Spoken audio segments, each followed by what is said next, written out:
ఈ సృష్టిలో చివరి వరకు తోడుండేది కేవలం భార్యాభర్తల బంధమే. ఎవరి కోసమో మీ తోడును దూరం చేసుకోకండి. మనం ఒకరిని అభిమానిస్తే వారిలోని మంచితో పాటు లోపాలను కూడా స్వీకరించగలగాలి. అప్పుడే స్నేహమైన బంధమైన బలంగా ఎప్పటికీ నిలిచి ఉంటుంది. ఆశించడం ఆపితే ఆనందం మొదలవుతుంది. శాసించడం ఆపితే సంతోషం మొదలవుతుంది. జనం దృష్టిలో మంచి చెప్పినవాడు ఎప్పుడూ చెడ్డోడే, చెడు చెప్పినవాడు ఎప్పుడూ మంచోడే. ఎలాగంటే కాటు వేసే పాముకే పాలు పోస్తారు కానీ మనకు నీడనిచ్చే చెట్టుకు మాత్రం కనీసం నీళ్లు కూడా పోయరు.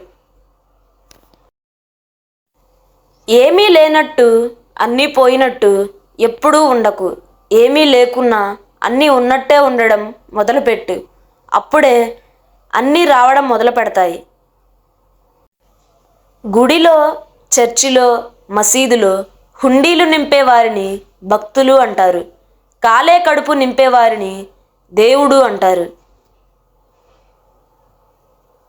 మగాడు లేకపోయినా స్త్రీ బతకగలదు. కారణం, స్త్రీకి ఆత్మవిశ్వాసం ఎక్కువ. స్త్రీ లేకుండా మగాడు బ్రతకలేడు.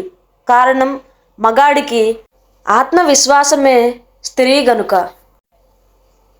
ఉన్నది ఉన్నట్టు చెప్పే వాళ్ళను దూరం చేసుకుంటాము. లేనిది ఉన్నట్లుగా చెప్పే వాళ్ళను తేలిగ్గా నమ్మేస్తాము. మనం నిజం తెలుసుకునేలోపు నిజాయితీగా ప్రేమించిన వాళ్ళను దూరం చేసుకుంటాము. ధైర్యం అంటే ఎవరో నీకు తోడుగా ఉన్నారని చెప్పడం కాదు. ఎవరు ఉన్నా లేకున్నా నాకు నేను ఉన్నాను అని చెప్పుకోవడమే అసలైన ధైర్యం. ఎన్ని నీళ్లు పోసినా ఎడారిలో మొక్కలను పెంచలేము. ఎన్ని జన్మలెత్తినా, ఎంత పాదసేవ చేసినా తల్లిదండ్రుల రుణం తీర్చుకోలేము.